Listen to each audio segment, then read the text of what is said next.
Good evening, wanderer. You found me once again, here in the quiet dark, where the Codex waits to be opened. I am Celine, keeper of the Whispered Codex. Tonight is a night where the Codex glows warmly. Not every story within the Codex is heavy with sorrow and shadow. Some are soft as velvet, spun only to soothe, to calm, to cradle you as sleep draws near. Tonight, you will experience that firsthand. Tonight, we shall visit the Hourglass Sea, an endless bronze ocean that ebbs and flows through a timeless eternity.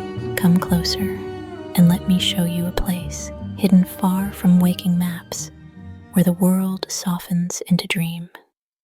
In a flash of yellow light, you feel an ocean breeze against your cheek, but it lacked the sharp tang of brine. Instead, it carried the scent of dry stone warmed beneath a fading sun, of parchment left too long in forgotten chests, and of earth stirred gently after centuries of stillness. As your eyes open, you find yourself standing upon a narrow path. Its stones are pale and smooth, worn by countless passings, though you cannot say by whom. The way ahead thins, tapering until it is no path at all, only a sloping descent into shadow. Curiosity pulls you onward, each step hushed, your breath catching at the strangeness of the air. For though it carries the rhythm of waves, there is no cry of gulls, no taste of salt upon your lips. The silence feels purposeful, as though guarding a secret meant only for you. At the end of the path, it begins to open up, and as the shadows fade away, was no ocean of water, but the shifting shore of the Hourglass Sea. The tide drifts in with a low, sighing hush, grains brushing together in an endless cascade, a sound like countless soft whispers all layered atop one another. When the tide retreats, it leaves ripples that quiver faintly, as if alive, before they sink back into the current. The air is thick with silence, but the wind carries subtler notes for those who listen. It smells faintly of dust warmed by distant light, the dry perfume of parchment too long sealed, the memory of forgotten corridors where echoes still wander. It is a scent that does not stir hunger or fear, but rather a sense of reverence, as though you have entered a place where time itself breathes. The breeze touches your skin with a paradoxical caress, cool and dry, yet somehow heavy, as though it carries with it centuries distilled into a single sigh. As you wander closer toward the sand sea and out of the shade, you feel the warmth of the sun touch you. But it was odd. The sunlight was warm, but fading, as if the sun itself was sequestered. The sunlight was just enough to warm you, but not enough to burn. The light felt steady, reassuring, and safe, like the warmth of a hand clasped around your own. As it settles over your shoulders, it feels almost tangible, like a mantle of light hugging you tightly. Beneath your feet, the sand shifts with a life of its own. It is soft at first, but the more you walk, the more it stirs, curling and slipping around your steps as though reluctant to let you pass.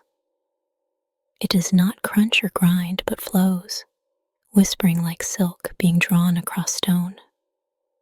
With each step, it seems to remember the weight of countless others who have walked here before, folding their echoes into your stride. It is not unpleasant, only strange, like walking upon a dream that shifts to cradle you as you move deeper toward the sea. Above all this, the sky is a muted silver, with a sun that glowed faintly, as if it were not a sun at all, but a full moon. No shadows fall, yet everything gleams as if lit from within. The horizon wavers, blurred by the drifting sands, and far in the distance, just barely seen, a tower stands. Its lantern pulses in slow rhythm, like a heartbeat. The sea sighs again, pulling inward, carrying whispers of voices too faint to name. The sound is not mournful, nor joyous, but something between, the quiet sound of time itself, always moving, always slipping. The silver glow bends around the horizon, and through its haze, you glimpse a shape in the far distance. A lighthouse standing solemn upon a cliff of pale stone. As the current draws back with a long sigh, the sand parts like curtains. Little trinkets gleam among the grains, revealed only for an instant before the next wave could bury them once more. Curiosity tugs at you, urging your steps forward. The ground shifts beneath your feet, soft and fluid, like walking across silk that slides away, yet holds you all the same. You set your sights on the lighthouse and begin making your way towards it.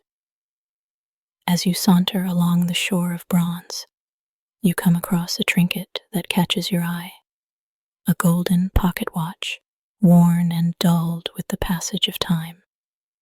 Its casing dented and worn smooth by endless tides. The glass face has cracked into a spiderweb of fracture, yet within, the hands still hover, motionless, forever caught in the breath between 2 minutes. As your fingers brush the cool metal, the world around you seems to pause. You do not feel the passage of time, but the ache of it withheld, the burden of a choice left unmade. In that stillness, you sense the owner, just for a moment. Their breath, shallow with uncertainty. Their heart, heavy with fear of what lay beyond the turning of the hour. You feel the press of hesitation so deeply that it almost becomes your own, as though their doubt has slipped into your chest. It lingers like a phantom weight, whispering of paths never taken, of words never spoken. The watch keeps no hours, no days, only the endless pulse of regret. And for an instant, you carry it with them. You let the broken watch slip back into the sand, though its silence clings to you like a shadow. The tide sighs again, brushing at your ankles with its whispering grains, and you continue forward toward the lighthouse. A little further on, the waning of the sands reveal another curio, a half-buried glass bottle sticking out from the sand. The glass is clouded and dirtied by time.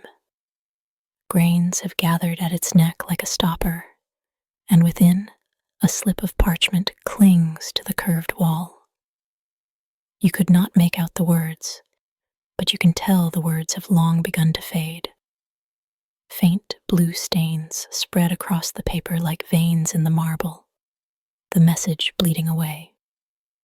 When you lift the bottle, the glass is cool against your skin and heavier than it looked, as if it were carrying the weight of the words it once held. Holding it near, you hear the faintest vibration, a hum so low it almost blends with the tide's own breath.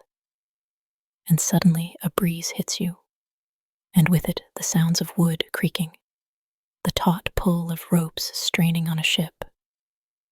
You hear the muffled shouts of men, the stomping of boots against timber, and cannon fire in the background. As you begin to understand what you're hearing, the sharp clash of steel ring out, and slowly the echoes of battle fades back into the shifting sands. You hold the bottle heavy in your hand, no doubt that whatever message it contained, it was from that ship. You drop the bottle back into the sand and stand in silence for a moment. When you lift your gaze, you see how near the lighthouse has become. Its cliff rises pale and sheer from the sea, and the tower itself stretches upward like a bone of the earth. The air grows sharper here, cool against your skin, carrying with it the faint mineral tang of stone weathered by centuries. You feel the pull of the lighthouse now, as though every step upon this shore was meant to lead you there. And yet, the sands continue to stir, revealing one more story before you reach its shadow. The sands sigh apart once more, and something pale glimmers in the shifting grains. You stoop, and your fingers uncover a silver ring, its band thin and tarnished, dulled to a gray that no longer shines. The metal is cool, almost cold, though it seems to thrum faintly in your hand, as though still remembering the warmth of the finger it once adorned. Inside the band, nearly hidden beneath the wear of centuries, 2 initials are etched. Entwined so closely, you must tilt the ring to see them. The moment you touch it, a hush falls over you, deeper even than the silence of the sea. For an instant, you feel the echo of a vow spoken in a dim-lit room, the whisper of breath against skin, the trembling conviction in a promise made not to the world, but to another soul alone. You sense joy, brief and radiant, like sunlight falling through stained glass, and yet beneath it, sorrow, a weight of separation, the ache of love unfulfilled. It feels as though the ring was not lost, but surrendered, laid down at the moment when holding on became too painful. You hear the sound of a door creaking closed somewhere far away, as if a storied chapter had come to a close. Your hands instinctively tighten around the ring, but you let go, for it is not your memory to mourn. The ring drops back into the sand, and you venture forth to your destination. The silver horizon deepens, and for the first time, the sky above begins to shift toward twilight. Shadows lengthen across the flowing sands, and the lighthouse stirs at last. Its lantern flares, then steadies, a blaze of argent fire that cuts across the tide.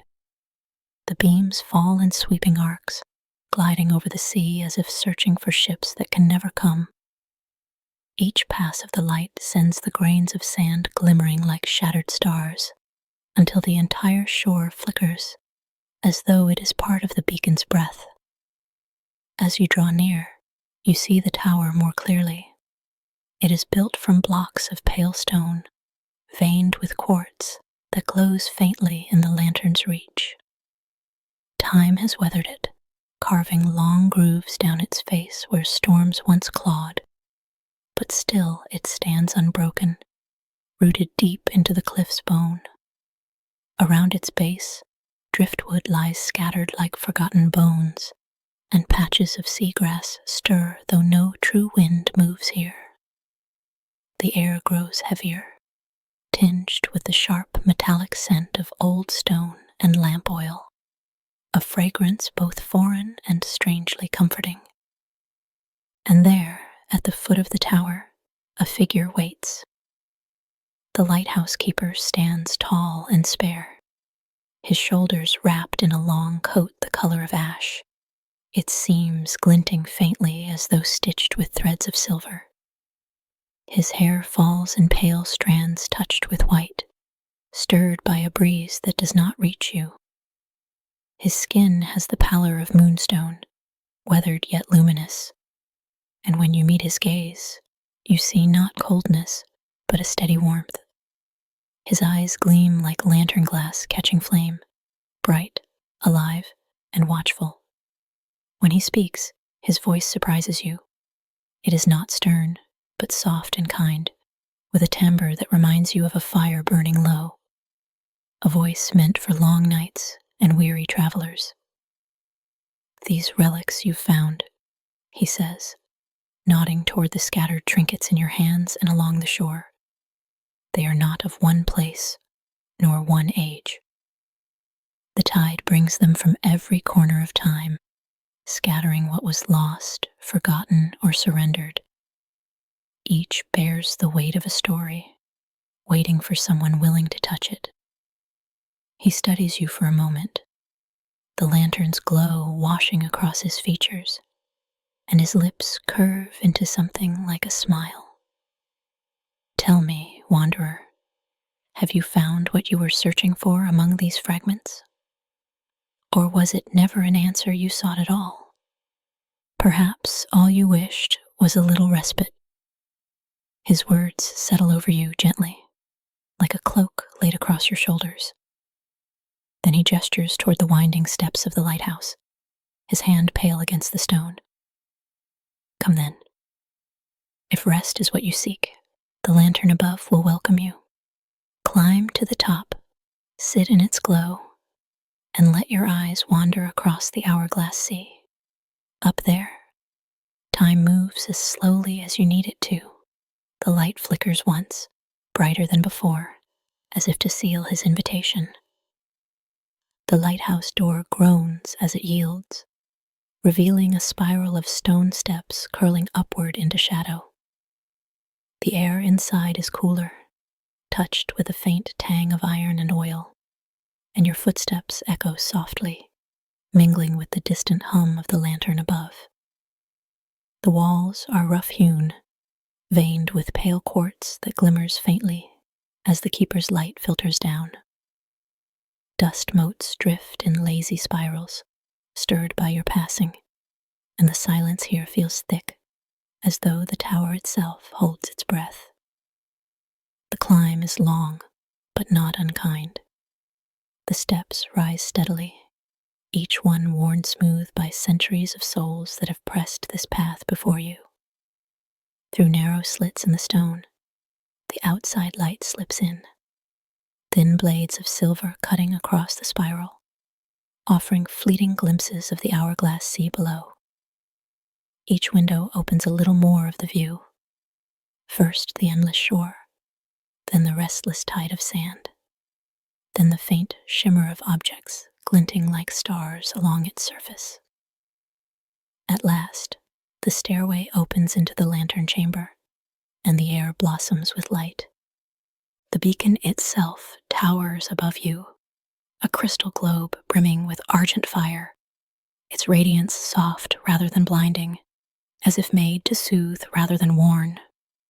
Its glow spills across the chamber, washing everything in silver warmth, and the low hum of its flame vibrates faintly in your chest.